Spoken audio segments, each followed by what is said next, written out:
Operation Barbarossa, the largest invasion in military history, is in full swing. 3 million soldiers, thousands of tanks and aircraft spearhead a blitzkrieg aiming to crush the Soviet Union in a decisive blow. The road to Moscow is a gauntlet of fire and blood. German forces clash with determined Soviet defenders in battles that test the limits of human endurance and military strategy.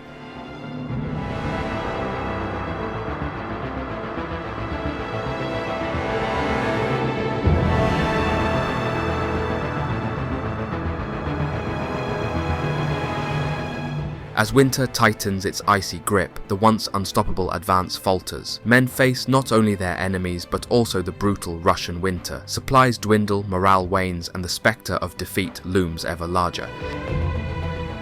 So close to their objective, the Germans find themselves trapped in a frozen nightmare. Moscow remains tantalizingly out of reach, a symbol of their overreaching ambition and the resilience of their adversaries.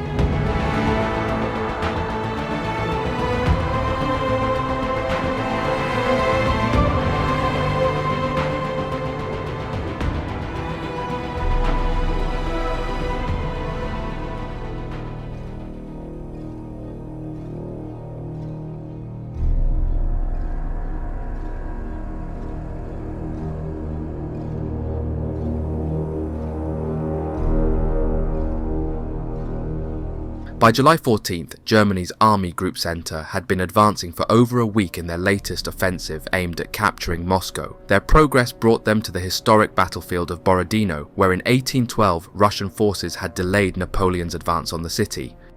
Positioned defensively on this battleground were the forward elements of a newly arrived division from the Soviet Union's Far East Military District, dispatched urgently to Moscow to counter the German assault on the Soviet capital. The robust men, clad in fur caps, greatcoats and fur boots, were members of Colonel Viktor Polosukin's 32nd Siberian Rifle Division. They had travelled by rail from Vladivostok, reaching the historic battlefield several days prior. Upon arrival, they promptly entrenched themselves and built artillery emplacements. Stalin had bolstered the division's 3 rifle regiments, the 17th, 113th and 322nd, with 2 armoured brigades equipped with T-34 and KV-1 tanks.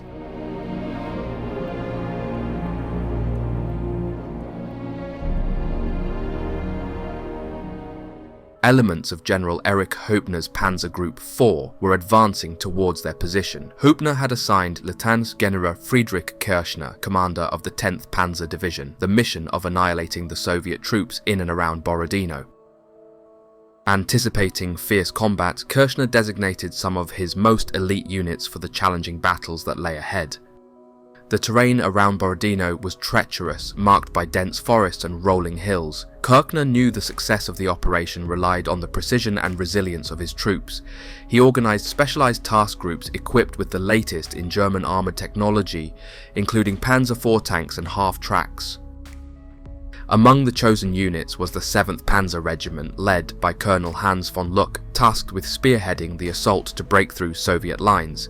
The 86th Infantry Regiment was assigned to secure the flanks. Supporting the ground assault, the Luftwaffe provided Stuka dive bombers for close air support, while artillery units with anti-tank guns offered suppressive fire.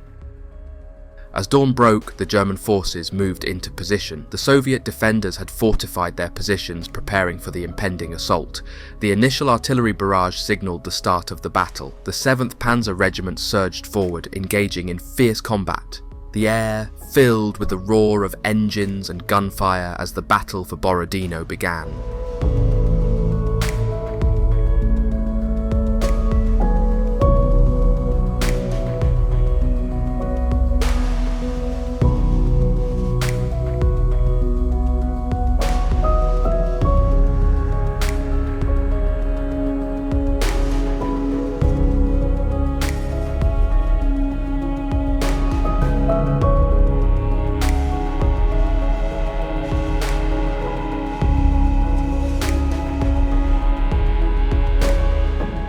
As the battle raged, T-34 medium tanks launched counterattacks in large formations. The Germans responded by deploying their formidable flak guns as anti-tank weapons. Meanwhile, Soviet artillery units and mortar batteries bombarded the advancing German grenadiers, who struggled forward through minefields and barbed wire. The brutal confrontation at Borodino endured for nearly a week before Soviet forces were compelled to retreat due to threats on their flanks. The 32nd Rifle Division suffered severe losses at the hands of the Germans but managed to inflict significant casualties on the attacking forces. For instance, the 3rd Infantry Regiment of the SS Reich Motorized Infantry Division was decimated to the point where it had to be disbanded, with its survivors reassigned to other regiments within the division. Despite this, the Germans advanced to the next Soviet defensive position, the Mozhaisk Line. Stalin, recognizing the exceptional bravery of the 17th Rifle Regiment, awarded it the Order of the Red Banner.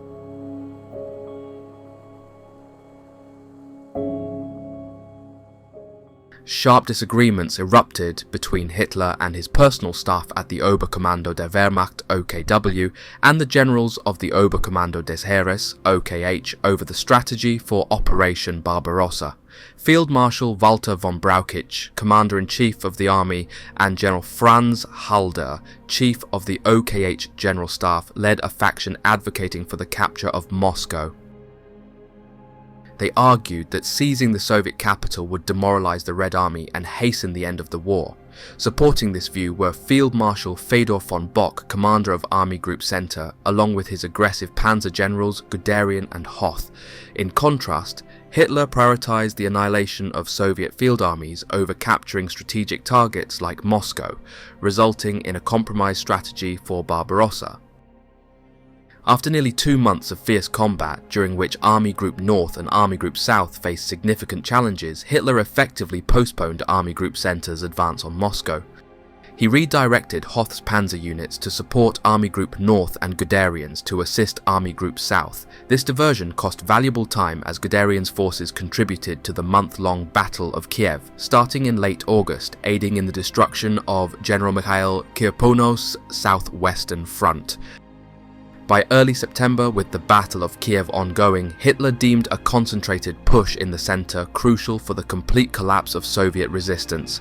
He aimed to secure the economic resources of Ukraine and strengthen the flanks of Army Group Center, believing success on the northern and southern fronts made this offensive imperative.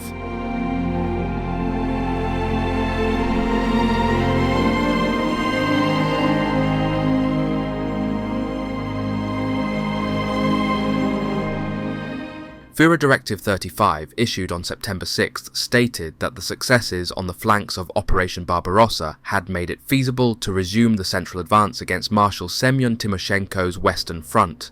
The directive emphasized that Timoshenko's front must be destroyed decisively before the onset of winter.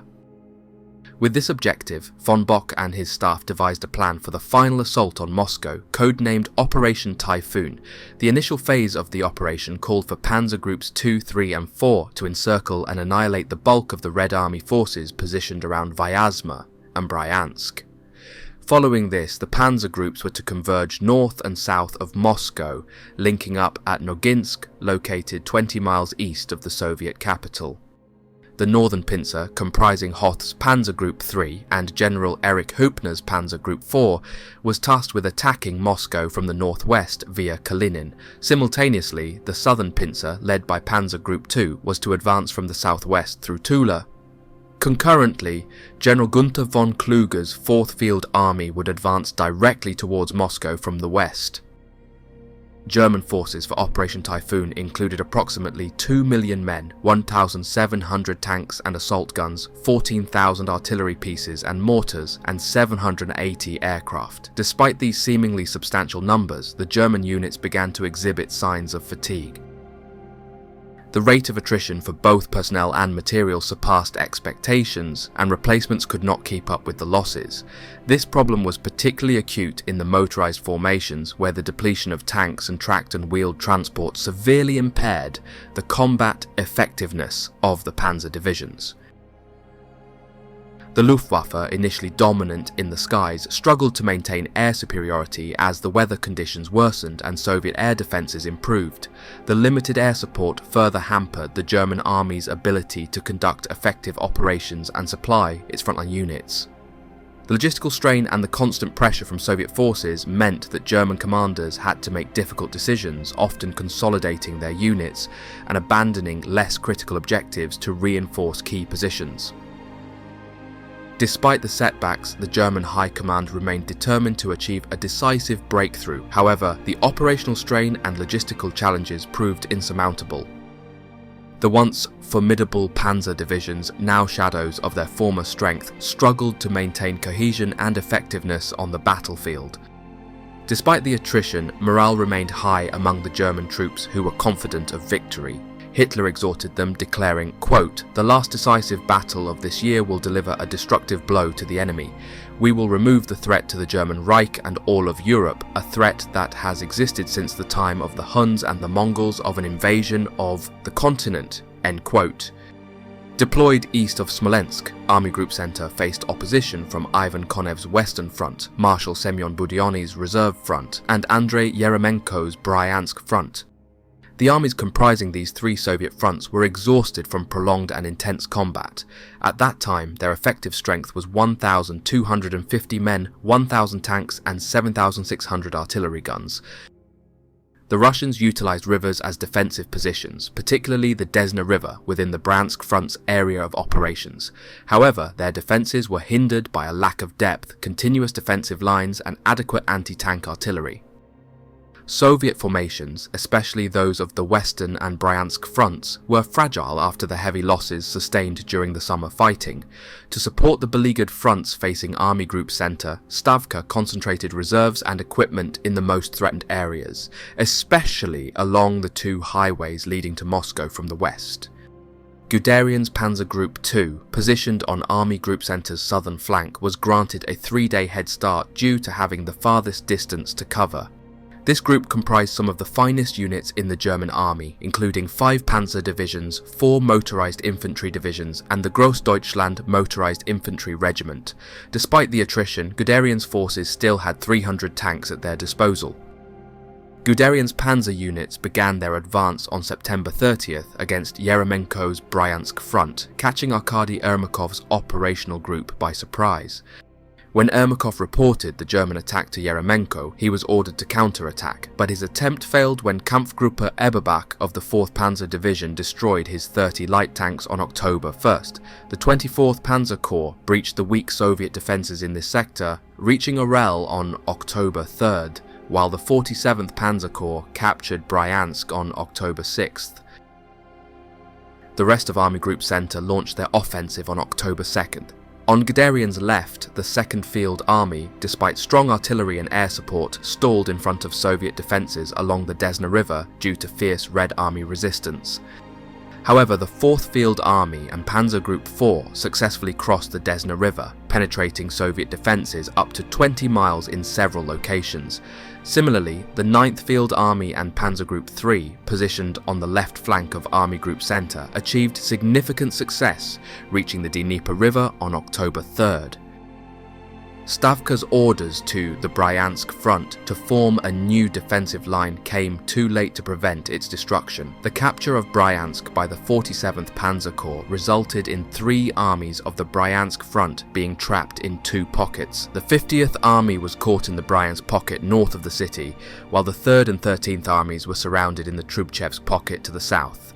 Meanwhile, Soviet fighters defended the skies above Moscow as German airstrikes against the city, which began on July 22nd, continued for 4 months. On October 10th, the 2nd and 10th Panzer Divisions from Hopner's Panzer Group IV closed the pincers east of Vyazma, trapping 4 armies of the Western and Reserve Fronts, 19th, 20th, 24th and 32nd, in a large encirclement west of the city. Initially, the outer encirclement rings were composed of German mobile formations that lacked the manpower to completely seal off all escape routes. Despite this, the Soviet troops trapped in the pocket repeatedly attempted to break out to the east. However, as German infantry divisions moved up, the encirclement tightened and Luftwaffe aircraft relentlessly bombarded the trapped Red Army positions.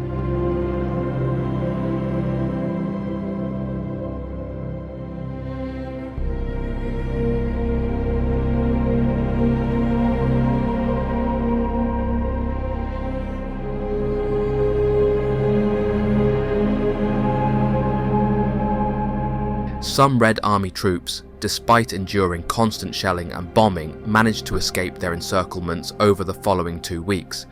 These units were reorganised and placed in new defensive lines farther east. By mid-October, the remaining troops inside the Bryansk and Vyazma pockets began surrendering en masse. Although 85,000 soldiers escaped, the German army captured 680,000 Soviet soldiers. As the fighting continued in the Vyazma and Bryansk pockets, the first snow fell on October 7th, followed by snowmelt that turned the unpaved Russian roads into muddy quagmires, significantly slowing the German supply system. Heavy rains began a week later, ushering in the Rasputitsa season, a period of extremely muddy conditions making road travel nearly impossible across Belarus, Russia and Ukraine. This poor drainage of clay-laden soils severely hampered movement.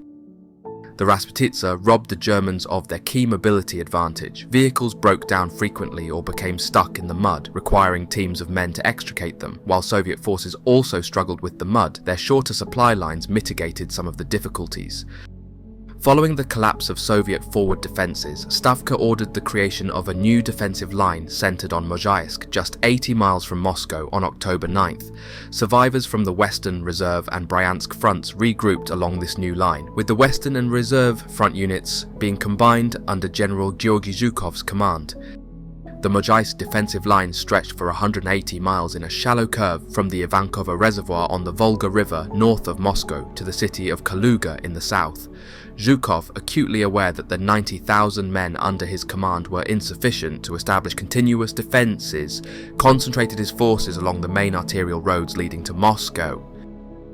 Even before the pockets at Bryansk and Vyazma were eliminated, the Germans resumed their offensive toward Moscow. As they advanced, they exploited gaps in the Soviet defences. The exhausted Red Army units gave way and the Mozhaisk defensive line collapsed within a week. On the northern flank, Major Josef Ekiner's advanced detachment of Leutnant-General Friedrich Kirchner's 1st Panzer Division captured Kalinin on October 14th, cutting the Leningrad-Moscow railway and seizing an intact bridge over the upper Volga. This put the Germans just 93 miles from Moscow. To defend Moscow from the north, 3 right-flank divisions of the Western Front were reorganised into a new Kalinin front under Ivan Konev. In the centre, the Russian cities of Maloyaroslavets, Mozhaisk, Narofominsk and Volokolamsk all fell in quick succession to the Germans. By the end of October, German forces stood within 50 miles of Moscow.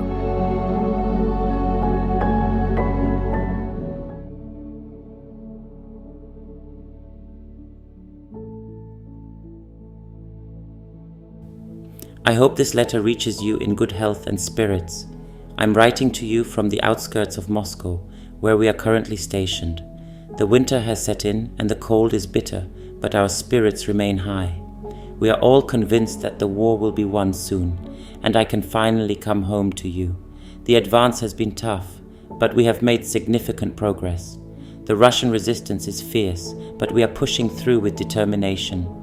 Our commanders tell us that the fall of Moscow is imminent, and with it the collapse of the Russian forces. Every day brings us closer to victory, and I believe it's only a matter of time before we can declare the war over. The thought of seeing you both again keeps me going. I dream of walking through the door, surprising you with my return. I picture us sitting together, sharing stories, and enjoying each other's company like we used to. I miss the warmth of home, the smell of freshly baked bread, and your laughter filling the house. Life here is harsh, and the cold seeps into our bones. We huddle around fires at night, sharing what little warmth we can find. But amidst the hardship there is a sense of camaraderie and brotherhood that keeps us strong. We all talk about our plans for when we return home, and it makes the days a bit more bearable. I want you to know that I am safe and doing my best to stay strong. The thought of you waiting for me gives me the strength to face each day. I am confident that I will be home soon. With the way things are going, I hope to be back in time for Christmas. Imagine the joy we will share, the relief of knowing that this nightmare is finally over. Please take care of each other and keep faith. I carry your love with me, and it brings me comfort during these difficult times. I look forward to the day I can wrap my arms around you and never let go. Until then, know that you are always in my heart and thoughts. With all my love, see you soon.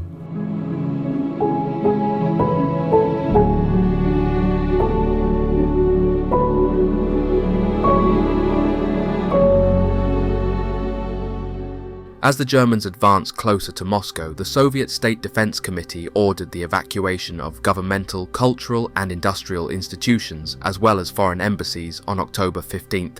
The next day marked the beginning of a massive exodus from the capital, known as Bolshoi Drap, Big Bug Out. Starting on October 16th, all semblance of order in Moscow collapsed. Factories, stores and civil administration ceased operations, and public transportation halted. Officials exploited their positions to secure transport for themselves and their families, further exacerbating the chaos. Some factory managers paid their workers before fleeing, while others absconded with the money. Food stores were either looted or distributed their remaining supplies, resulting in widespread panic and lawlessness as criminals took advantage of the situation. Civil order completely disintegrated as Moscow residents attacked public officials, feeling abandoned by the government. Train stations were overwhelmed by crowds attempting to secure seats on departing trains, and roads to the east became clogged with trucks, cars, buses, and horse-drawn wagons surrounded by people fleeing on foot. In just a few days, Moscow's population was reduced by nearly half due to the mass exodus. Amid the chaos, Soviet leader Joseph Stalin and a few advisors remained at their posts, assisted by skeleton staffs. On October 19th, the Soviet government began to restore order through draconian measures. Police and military patrols reappeared on the streets in force, and captured looters and bandits were shot on sight. Within 3 days, these harsh measures succeeded in re-establishing order in the Soviet capital. With lawlessness in Moscow under control, the situation at the front grew dire. On October 20th, the State Defense Committee declared Moscow under siege. 3 concentric defensive positions with extensive earthworks were established around the city. Stavka assigned Zhukov to oversee the outer perimeter and put Pavel Artemyev, commander of Moscow's garrison, in charge of the city's defences. The first defensive ring formed the outer perimeter, the second encircled Moscow's suburbs, and the third was located in the heart of downtown Moscow. Around 100,000 civilians, mostly women, worked tirelessly with picks and shovels to erect anti-tank obstacles and dig anti-tank ditches. Inside the city, the garrison and the workers' militia were tasked with defending various fortifications, including barricades, anti-tank ditches and gun emplacements. Unbeknownst to the civilians, most strategic objectives in Moscow were mined for demolition. Every possible contingency was addressed. Resistance cells were organised to continue the fight should the city fall to the Germans. The Soviets established a formidable air defense system for Moscow, consisting of 1 aviation corps and 1 air defense corps. The 6th Fighter Corps fielded 600 aircraft, nearly half of which were fighters. The 1st Air Defense Corps was armed with 1,000 anti-aircraft guns and 300 quad machine guns. Anti-aircraft guns and machine guns were placed on rooftops throughout Moscow. Hundreds of searchlights were used to locate German aircraft, and barrage balloons were launched to deter flights over the city. German aviators, many of whom were veterans of the London Blitz, reported that they had never encountered such dense anti-aircraft fire as they did over Moscow. The Germans conducted their first major aerial bombardment of Moscow on July 22, 1941, when 220 Luftwaffe aircraft attacked in 4 waves over 5 hours. Despite heavy losses inflicted by Soviet air defences, air raids on Moscow escalated, peaking in November of that year. The bombing continued until June 1943, destroying 6,000 buildings and killing an estimated 2,000 civilians. On October 26th, hindered by bad weather and fuel shortages, the leading elements of the 2nd Panzer Army arrived at the city of Tula, the traditional centre of the Soviet Union's armaments industry. Survivors of the Soviet 50th Army, after breaking out of the Bryansk pocket, conducted a fighting retreat to Tula, where the army was reorganised and reinforced. A large militia regiment formed from the city's workers actively participated in the defence.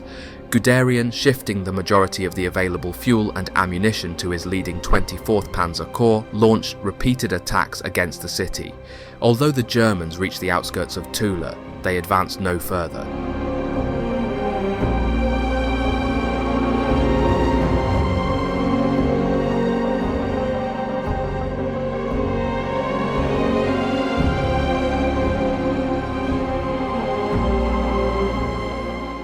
As the battle raged, Tula's factories worked around the clock producing ammunition and repairing vehicles. Unable to capture Tula, Guderian was forced to swing east in an attempt to reach Moscow via a parallel route through Kashira.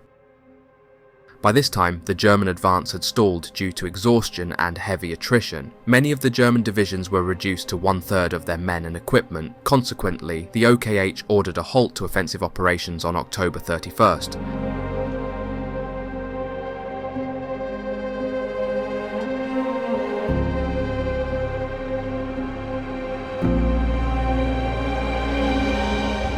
Despite these challenges, fierce fighting continued on the front lines. German soldiers, many of whom were physically and mentally worn out, faced relentless Soviet counterattacks.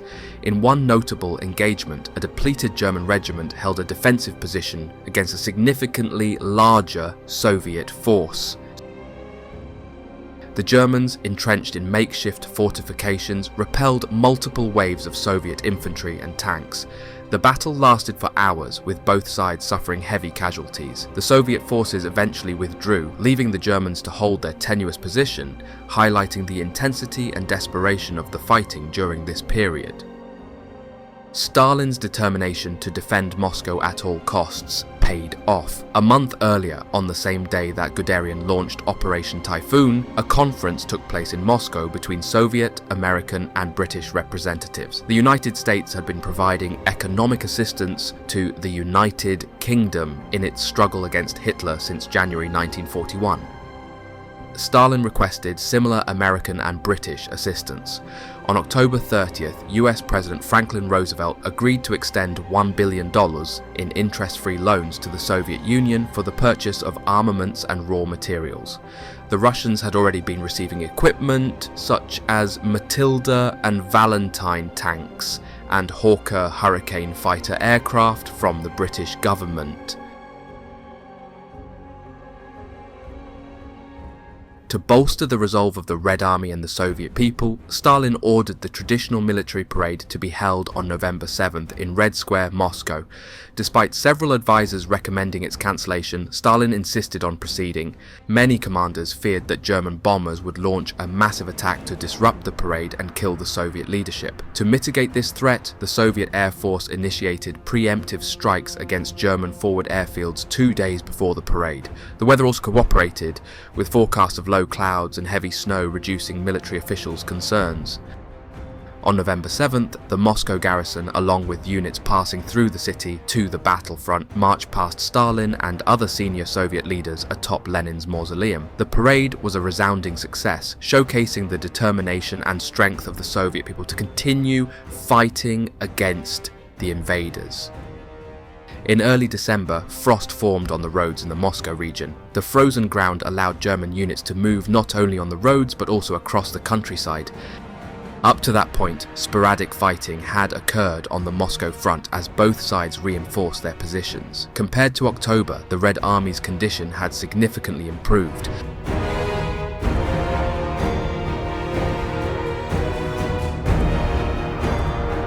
The defensive positions of the three Soviet fronts now stretched for 700 miles. Ivan Konev's Kalinin front held the right flank, Marshal Georgy Zhukov's western front held the centre, and Timoshenko's southwestern front held the left. Stavka had dissolved the Bryansk front, redistributing its units between the western and southwestern fronts. In Moscow, artillery and engineer units were strategically positioned along key roads leading into the city, with soldiers and civilians alike bracing for the impending German attack. Stalin, dissatisfied with a purely defensive stance, constantly demanded that Red Army units launch counterattacks. Despite Zhukov's attempts to convince Stalin that his forces were barely sufficient for defense, let alone offense, Stalin remained adamant. Consequently, Zhukov reluctantly ordered Konstantin Rokossovsky's 16th Army to attack on October 16th. Rokossovsky's three depleted divisions were reinforced by the fresh 316th Rifle Division under Van Panfilov and the 1st Guards Tank Brigade under Colonel Mikhail Katukov. A task force comprising Rokossovsky's 2 rifle divisions, Katukov's tank brigade and 2 cavalry divisions under Lev Dovator was assigned to retake the town of Volokholamsk on the Moscow highway. While Rokossovsky prepared his forces, Army Group Center renewed its offensive on November 15th, targeting Klin, situated northwest of Moscow.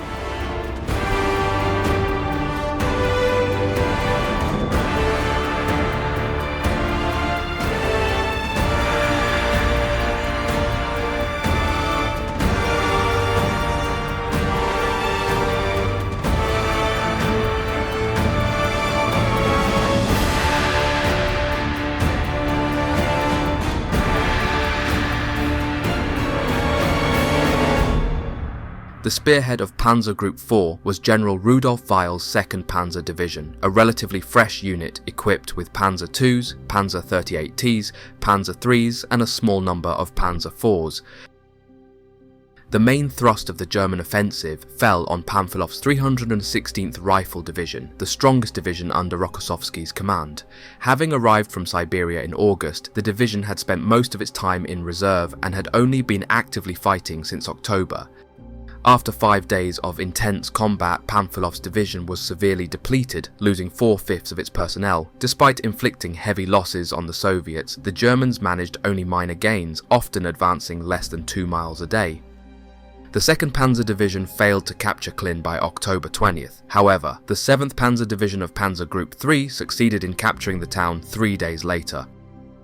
The situation grew so dire that Stalin called Zhukov, demanding an honest answer on whether Moscow could be saved. Zhukov affirmed it could be, but only if reserves were deployed immediately. Consequently, Stalin transferred 3 armies from the reserves: the 1st Shock Army under Vasily Kuznetsov, the 10th Army under Mikhail Yefremov, and the 20th Army under Andrei Vlasov to Zhukov's western front. Additionally, the 24th and 60th Armies were deployed to defend the city. On November 27th, Major Hans Freiherr von Funk's 7th Panzer Division seized a bridgehead on the Moscow-Volga Canal, the last natural terrain obstacle on the route to Moscow. Its leading elements were within 20 miles of downtown Moscow, but the German offensive had lost momentum. A determined counterattack by the reserve 1st Shock and 20th Armies drove the Germans back. Soviet combat engineers blew up 6 dams north of Moscow to hinder German progress. The resulting flooding inundated the surrounding low-lying terrain, with a wall of water up to 8 feet high and 30 miles wide submerging some villages. Residents, not warned to maintain security, were tragically caught in the floodwaters. In the south, Guderian renewed his offensive on November 18th, attempting to bypass Tula toward Kashira. However, the exhausted Germans made slow progress, advancing barely 5 miles a day amid constant Soviet counterattacks.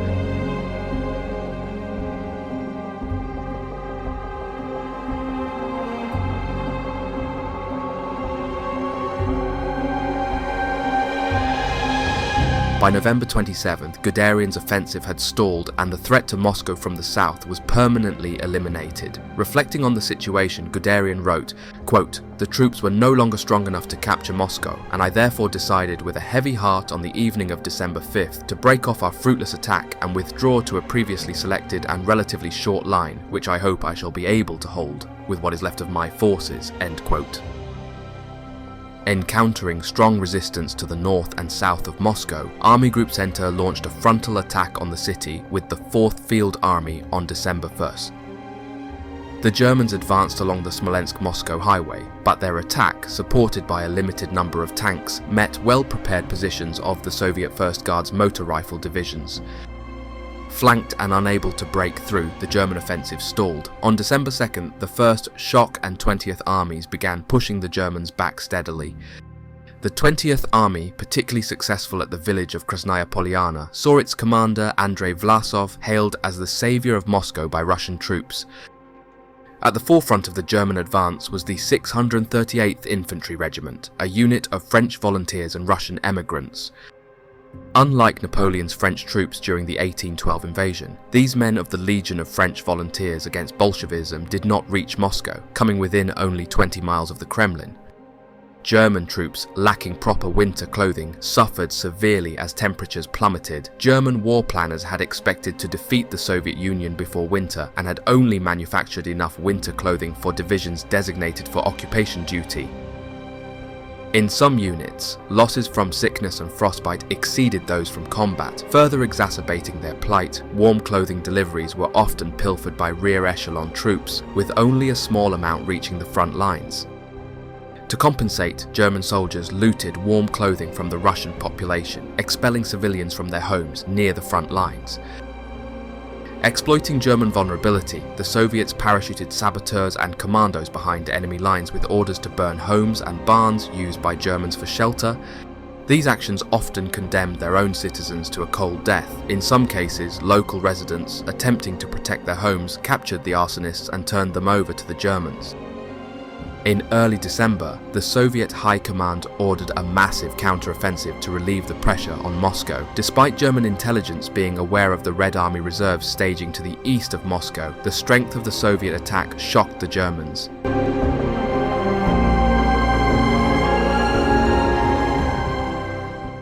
As early as September, Stavka had been steadily shifting the bulk of its divisions from the Far East Military District to the Moscow theatre. Red Army divisions from Siberia, fully mobilized and held in readiness since June, formed the majority of Soviet strategic reserves. The frontline forces of the Kalinin, Western and Southwestern fronts, combined with 58 divisions of strategic reserves, numbered 1.1 million men, slightly more than the Germans facing them. The units of the Kalinin front switched to the offensive on December 5th, followed the next day by units of the Western and Southwestern fronts. At the start of the counterattack, most fresh reserve divisions were distributed among the armies of the Western Front. As a result, the Kalinin and Southwestern fronts had to continue fighting under strength and exhausted during the December battles. After several days of heavy positional fighting, Soviet forces began to penetrate German positions up to 10 miles in some areas. Quickly committing reserves to exploit even minor breakthroughs, the Red Army maintained pressure on both the flanks and rear of the German units still defending their positions.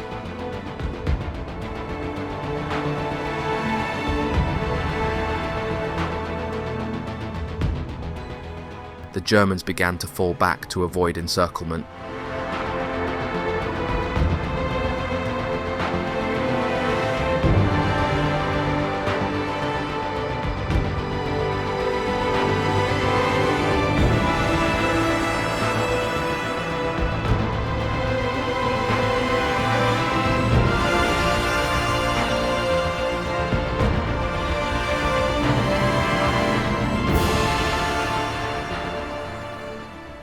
Faced with alarming reports, on December 8th, Hitler reluctantly signed the Directive 39, ordering the Wehrmacht to go on the defensive along the entire front. In some areas, German commanders pulled back to eliminate bulges in the front line, occasionally creating reserves as lines shortened. On December 14th, Halder and Gunther von Kluge, commander of the 4th Field Army, authorized a limited withdrawal west of the Oka River without first seeking Hitler's approval. When Hitler learned of this, he was irate and rescinded the order 6 days later, reminding his generals that they were to defend every inch of hard-won ground.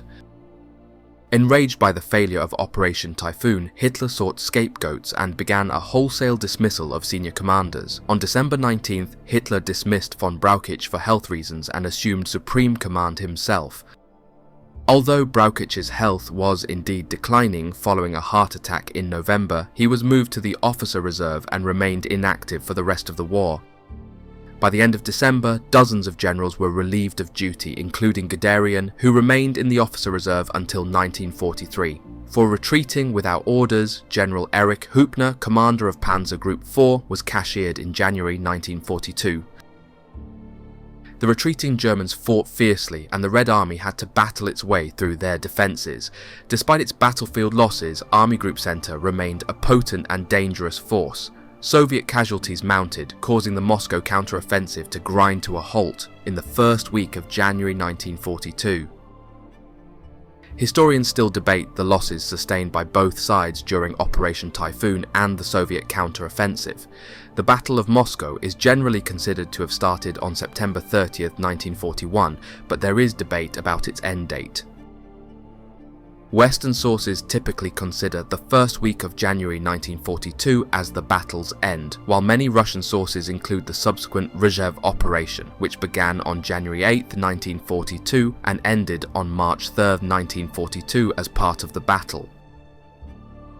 Soviet casualties numbered 680,000 for the defensive phase and an additional 320,000 until the end of the counter-offensive on January 7, 1942, along with the loss of 4,000 tanks and 1,000 aircraft. During the same period, German casualties amounted to 460,000 men, 600 tanks and 800 aircraft. By the end of the Soviet counter-offensive, the Red Army had advanced up to 150 miles in some areas. The entire Moscow and Tula regions, as well as large parts of the Kalinin and Smolensk regions, were cleared of Germans, permanently eliminating the threat to the capital. However, the Red Army was not able to defeat the Army Group Center. If it had, the war on the Eastern Front might have ended in 1942. Believing they had captured the strategic initiative, the Soviet leadership launched several ill-prepared offensives in the first half of 1942. Despite suffering tremendous losses that year, the Soviet Union was fully engaged in a war of attrition by that time, a contest that Germany could not possibly win. And that brings our video to a close. As always, thank you so much for joining me on this journey through the Battle of Moscow. This battle is not only fascinating, but also a crucial turning point in history. Your interest and engagement are what make these explorations so rewarding. If you enjoyed the video, please remember to like and subscribe. Your support really helps the channel grow and allows me to continue creating content like this. I want to extend a massive thank you to my patrons. Your generosity and support are what make these deep dives possible. If you'd like to join this incredible community, my Patreon link will be provided below. Once again, thank you for watching, and I hope to see you on our next adventure. Until then, take care.